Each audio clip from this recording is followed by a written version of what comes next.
Bienvenue dans notre vidéo d'aujourd'hui qui explore les principales religions du monde en quelques minutes pour vous. Nous commencerons par l'hindouisme, un ensemble de croyances religieuses basées sur les Védas, les livres sacrés, et pratiqué principalement en Inde. L'hindouisme est extrêmement divers, avec des pratiquants pouvant être polythéistes, monothéistes et même athées.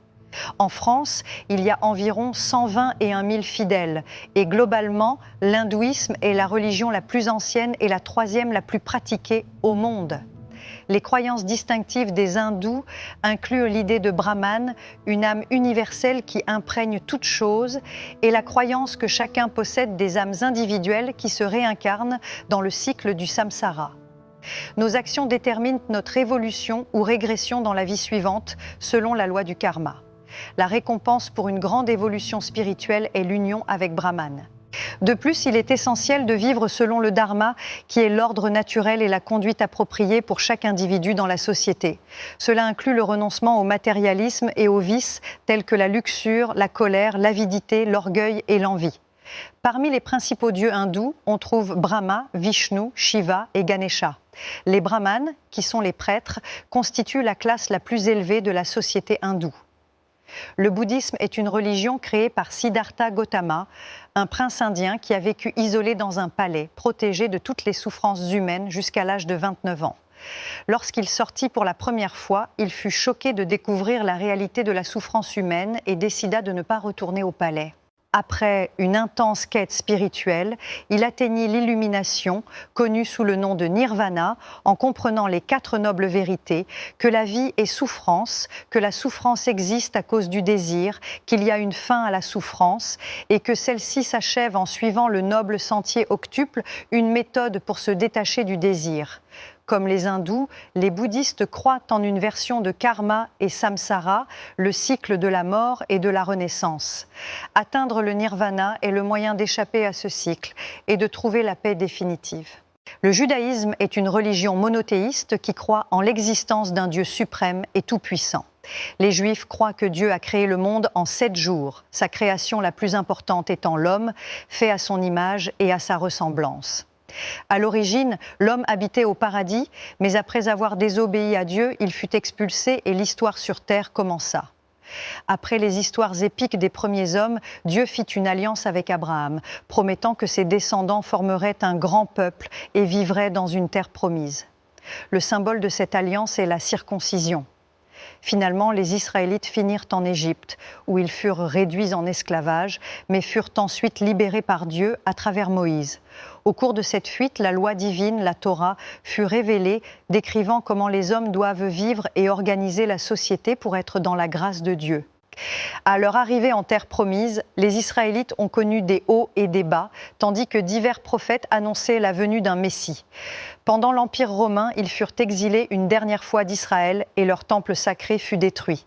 Malgré cela, dispersés à travers le monde, ils ont réussi à maintenir leur foi, préservant la culture, les coutumes, les liens familiaux et l'étude des Écritures dans les synagogues. Christianisme, vous vous souvenez des prophètes juifs qui annoncèrent la venue du Messie ?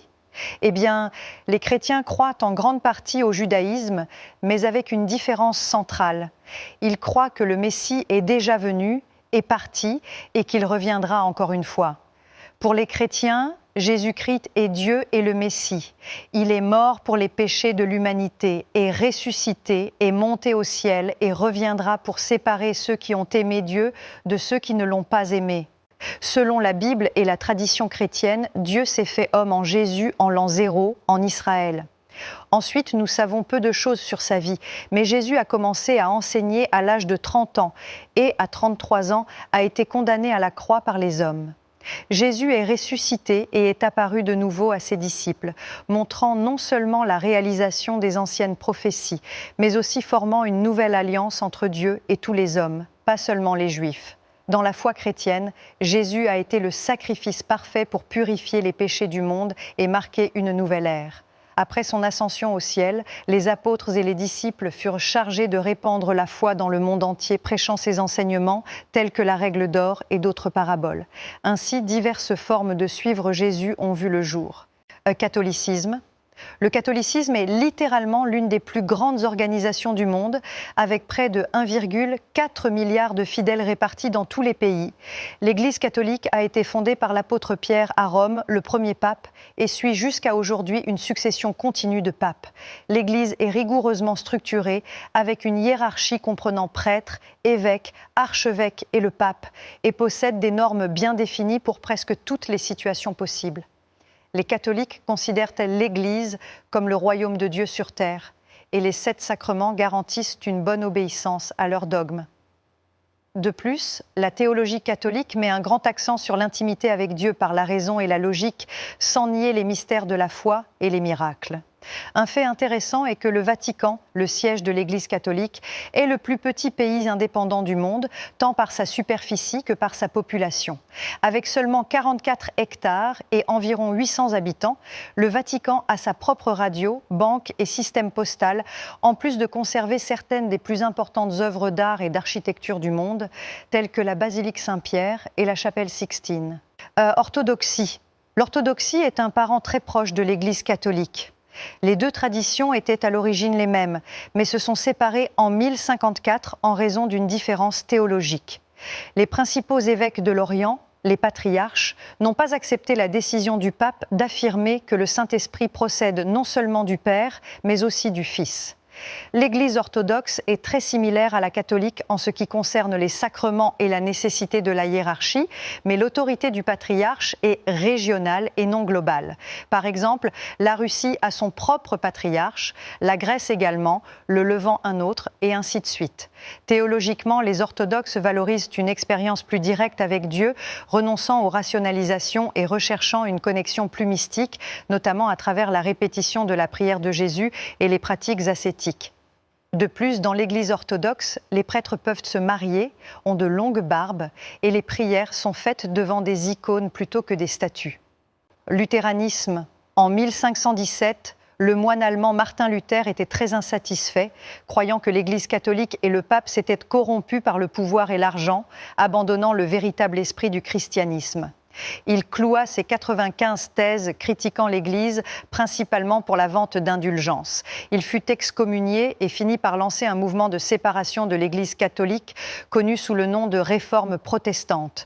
Les luthériens croient en une version quelque peu différente du christianisme, niant la sainteté du pape et de l'Église catholique et croyant que tout groupe de personnes peut former une Église. Ils croient que le salut est obtenu uniquement par la foi et non par de bonnes actions, et que la Bible a beaucoup plus d'autorité sur Dieu que les règles et traditions de toute Église. Calvinisme. Martin Luther n'était pas le seul à vouloir quitter l'Église catholique et créer une version différente du christianisme. Inspirés par lui, des leaders religieux en Suisse, comme Jean Calvin et Ulrich Zwingli, ont développé une théologie encore plus distincte. Les calvinistes croient que, comme Dieu est tout-puissant, il a déjà choisi un groupe de personnes qui seront sauvées, connues sous le nom d'élus, avec qui Dieu a fait une alliance.